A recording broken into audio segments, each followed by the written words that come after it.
we've been talking about Bryan Kohberger a lot lately. Talking about, is he or ain't he guilty? Why did he do this? What does this mean? His defense team is doing this or that. But we have forgotten about the roommates lately. So let's bring this back up, because the roommates were a topic of discussion from the very first day, right?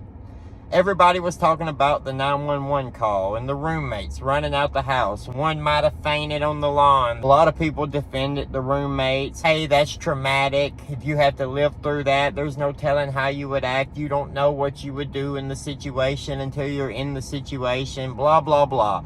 But then later on, the arrest affidavit comes out, and we find out that one of the roommates, at least, Dylan Mortensen, was on the second floor, which is the same floor as Ethan and Xana.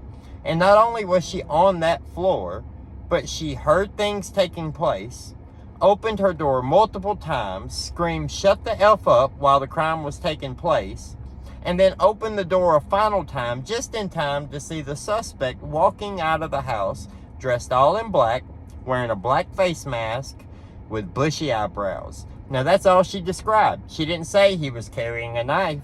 Why wasn't he carrying a knife? He didn't have a knife sheath. He should have been carrying a knife. You didn't see that? That didn't alert you that there might be a problem? But then she goes back in the bedroom and she stays in there for 8 hours before someone else comes over, screams for somebody to call 911, and then someone else used her phone to call 911. She didn't call 911, as far as what we've been told, right? That's all we know, is it wasn't a roommate that called 911, but 911 was called from one of the roommates' phones. They reported an unconscious person to a massacre. They walked in on a massacre that had been expired for 8 hours, and they didn't know that these people weren't just unconscious. Now, we also can't say that when they find this on the second floor, when they come in and they find Xana and Ethan on the second floor in such a traumatic, however you want to describe that, that's absolutely crazy to walk in on, right? But we can't expect that they didn't run upstairs to see Kaylee and Maddie also, right? So we know that the crime scene could have been a little bit contaminated, but hopefully not too bad. But there's so many rumors, right? There's so many rumors that the roommates were calling other people and telling them about this as early as 8 to 10 a.m. when the police were not called until 12 p.m. So that's a big jump, right? They might have been telling other people about this 4 hours before. We heard from Kaylee's parents that their cousin was telling them that they heard Kaylee had been shot at a party. Where did that come from? How did that rumor get out? And we've had other people come forward and say that they knew about this at 10 a.m. Somebody told them that was part of the sorority, but the cops hadn't even been called yet at that time. We also know that around 9:30, right in between those times, Bryan Kohberger supposedly left his house and went to that area, turned around and came right back. Was he going to check out what he was hearing about? Or was he going to look at the work that he had done? We don't know. Maybe that comes into play. Maybe he heard about that from Bethany Funke, because a little bit later, while everybody's on Dylan Mortensen's ass because her story doesn't make sense as far as we know, then Bryan Kohberger's defense team says that Bethany Funke has exonerating evidence for Bryan Kohberger. What did they believe she was going to say that was going to exonerate Bryan Kohberger? Maybe we'll find out eventually. I think it's important to point out that Bethany Funke's family is from Nevada. And Bryan Kohberger's family, not his parents in Pennsylvania, but the rest of his family also live in Nevada. Now, I know Nevada's a big state, and I'm not trying to say that they know each other. But what if they did? Has anybody looked into where his family is from?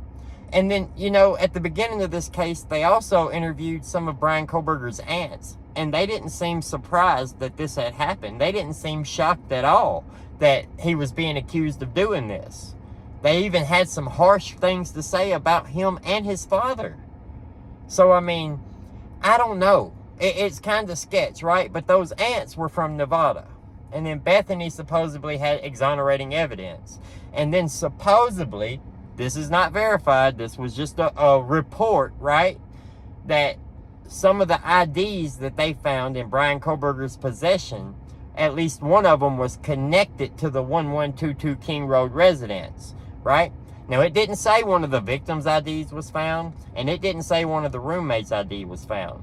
But if you really stop and you think about this, if it were a victim's ID, it seems like they would have said that they had one of the victim's IDs rather than just a resident of the 1122 King Road house, right?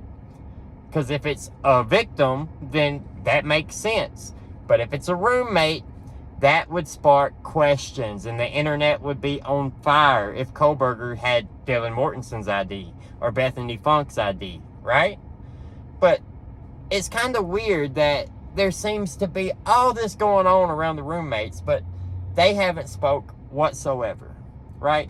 There's no cleared story, but we do know from Kaylee's family that they have been in contact with the roommates, and they have talked back and forth to the roommates. So is there more to her story that makes it make sense? Or are the families just being very gracious? I don't see Steve being very gracious. If something doesn't make sense, then it doesn't make sense. I feel like he would hold that to the fire. I also don't believe that Kaylee's father believes that Kohberger is 100% the guy. Now, is it possible that Kohberger's the guy? Absolutely. But I don't think that Steve is going to be cool with, oh yeah, we got our guy, that's it.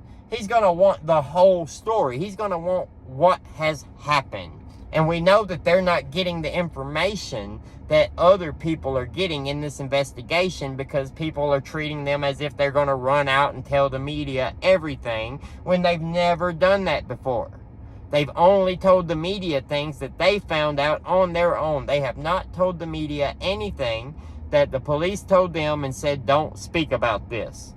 That's just fugazi. That's just a rumor. That's just something that people have said because they're ignorant, right? And then also, we've got Bryan Kohberger and his defense team now not wanting the media to have any coverage of the case. No cameras in the courtroom, nothing.